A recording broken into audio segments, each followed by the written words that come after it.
안녕하세요. 그레이통쌤과 함께하는 통합과학 7강 생물의 진화입니다.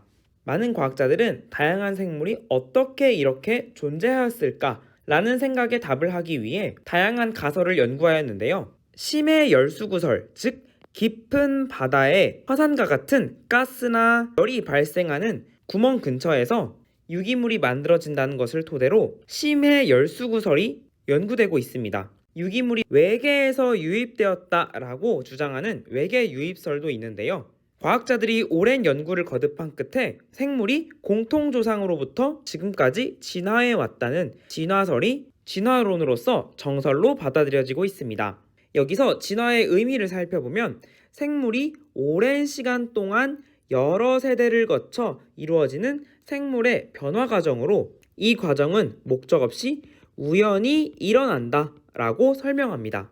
이런 진화 과정을 설명하기 위한 첫 번째 개념, 변이에 대해서 알아보면 변이는 같은 종의 개체 사이에서 나타나는 습성, 형태 등 형질의 차이로 유전적 변이와 비유전적 변이로 구분할 수 있습니다. 같은 종의 무리, 즉 개체군에서 일어나는 형질의 차이로 볼 수 있는데요. 어떤 것은 둥글고 어떤 것은 주름진 완두의 모양 차이, 혈액형이 다른 것, 그리고 무당벌레의 무늬 차이 등 같은 종의 생물에서 다양한 형질의 예를 볼 수 있습니다. 이 형질들이 나타나는 이유는 바로 유전자가 다르기 때문인데요. 유전자의 변화가 일어나면 형질의 차이가 나타난다는 것입니다. 그리고 이 유전자가 자손에게 전달되면 그 형질도 자손에게 전달되고요. 진화의 원동력을 유전적 변이로 설명합니다.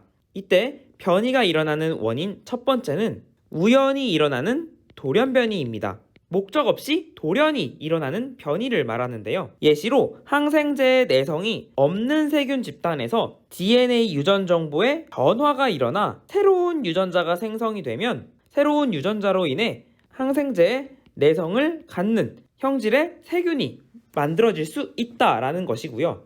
유전적 변이의 원인 두 번째로 유성생식 과정을 예로 들 수 있는데요. 둥근 완두 형질 사이에서 주름진 완두가 만들어질 수 있습니다. 바로 부모의 유전자가 다양하게 조합되어 자손에게 전달되기 때문입니다. 한편 형질이 자손에게 전달되지 않는 비유전적 변이도 있는데요. 운동선수가 열심히 운동을 하여 근육을 키웠을 때 이 멋진 근육은 자손에게 그대로 전달되지 않습니다. 자손도 열심히 노력해야 하는 것이죠. 또한 특정 유해물질이 노출되어 질병이 발생했더라도 환자의 체세포는 그 형질이 자손에게 전달되지 않습니다. 즉 환경의 영향으로 후천적으로 얻은 형질은 자손에게 전달되지 않는다는 것입니다. 이것을 비유전적 변이라고 합니다. 결론적으로 진화와 유전적 변이의 관계는 처음에는 같은 생물 종이었어도 오랜 시간 걸쳐 변이가 쌓이고 형질의 차이가 커지다가 새로운 종으로까지 분화될 수 있는 진화가 일어날 수 있다라는 것인데요. 이때 새로운 종으로 분화되는 것은 종분화라는 용어를 사용합니다. 두 번째로 진화를 설명할 때 다윈이 주장한 자연 선택으로서 진화의 과정을 설명하는데요. 이 스토리에는 과잉생산이라는 것과 변이라는 전제를 깔고 설명합니다. 과잉생산이란 먹이나 서식지 등 주어진 환경에서 살아남을 수 있는 것보다 많은 수의 자손을 낳았다는 것인데요. 만약 10마리가 살 수 있는 환경에 10마리가 존재한다면 형질의 차이와 관계없이 서로 경쟁하지 않아도 조화롭게 살 수 있습니다. 그러나 10마리가 살 수 있는 곳에 20마리가 산다면 경쟁은 피할 수가 없는 것이죠.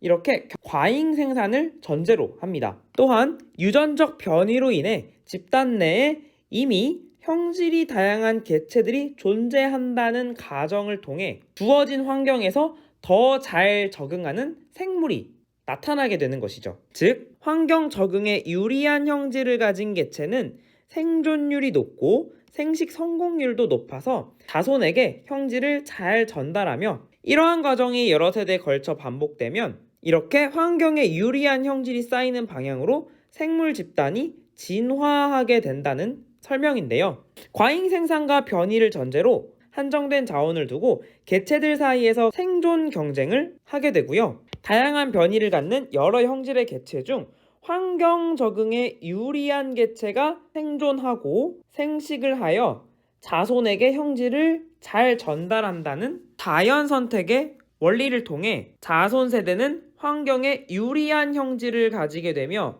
이러한 자연 선택이 누적되어 새로운 종이 출현할 수 있다는 것으로 현재 다양한 생물이 존재할 수 있었음을 설명합니다. 내용과 순서를 잘 알아두시기 바랍니다. 그러면 현재 기린의 목이 왜 길어졌는지에 대해 다윈의 자연 선택설로 설명하면 초기의 기린 무리에는 목 길이가 다양한 개체들이 존재하였다. 즉 이 기린 무리는 같은 종인 개체군이었고 이 기린 개체군에는 목 길이가 다양한 개체들이 존재하는 변이가 있었다는 것을 전제로 시작합니다. 그리고 높은 곳에 입을 두고 경쟁하는 먹이 경쟁이 일어났고요. 이때 높은 곳에 입을 잘 먹을 수 있는 목이 긴 개체가 바로 환경에 잘 적응하는 유리한 개체죠. 이 개체들의 생존율이 높았고 자신의 유전자를 자손에게 잘 전달하여 자손도 목이 긴 형질을 받게 되는 것이죠. 자연 선택된 개체는 목이 긴 형질을 가진 개체였다. 이것이 누적되어 현재 목이 긴 기린으로 진화하였다 라는 것을 설명하였습니다. 그러나 이러한 다윈의 자연 선택설도 한계점이 있었는데요. 다윈은 기린의 목 길이가 다양한 변이의 원인, 즉 돌연 변이와 유성 생식 과정에 대해 설명하지 못하였고요. 형질의 유전 과정도 설명하지 못하였습니다. 이 형질의 유전 과정을 설명한 것은 다윈 이후 멘델의 실험을 통해 점차 밝혀지게 되었죠. 이러한 한계점도 여러분이 잘 알아두시기 바랍니다. 이러한 자연 선택 과정을 바탕으로 핀치라는 새에 대해서 부리 모양의 변이가 있다는 것을 발견하고 갈라파고스 여러 섬에 흩어져 살게 되면서 핀치의 부리 모양이 달라진 이유를 설명했는데요. 한 곳에 있던 핀치가 여러 다른 환경의 섬으로 흩어져 살게 되면서 먹이 환경에 유리한 부리를 가진 핀치가 자연 선택된 결과로 각 섬에 사는 핀치의 부리 모양이 서로 달라졌다라고 설명합니다. 즉 그 환경의 주된 먹이가 곤충이었는데 여러 부리 모양을 가진 핀치 중 곤충을 잡기에 유리한 부리 모양을 가진 핀치가 자연 선택되어 자손에게 그 부리 모양의 형질을 잘 전달하여 곤충이 주된 먹이인 섬에는 이러한 부리 모양을 갖게 되었다라고 설명하는 것입니다. 또한 항생제 내성 세균의 비율 증가를 자연 선택으로 설명하면 처음 항생제 내성이 있는 세균과 없는 세균이 함께 존재하는 변이를 존재로 항생제의 지속적인 사용이 있는 환경이었다면 항생제에 내성이 있는 세균이 생존율이 높겠죠. 즉 항생제가 지속적으로 사용되는 환경에서는 항생제에 내성이 있는 세균의 형질이 자연 선택되어 이 형질을 자손에게 잘 전달할 것이고 항생제 내성 세균 비율이 증가한 것으로 설명합니다. 라마르크라는 과학자는 기린의 진화 과정을 설명하는 용불용설을 주장했는데요.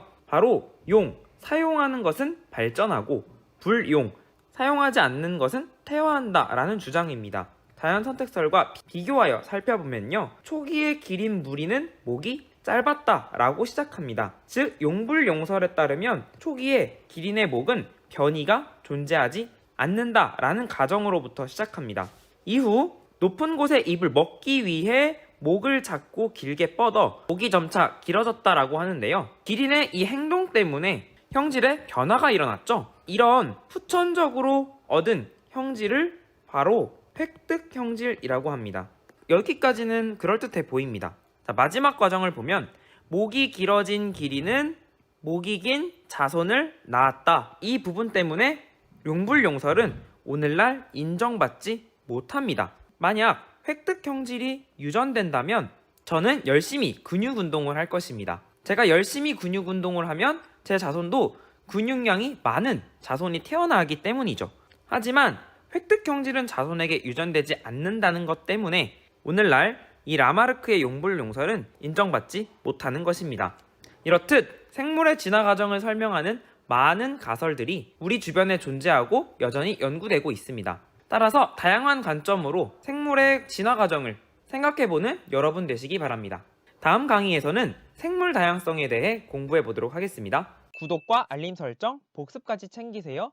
지금까지 그레이트 홍쌤이었습니다. 홍빠!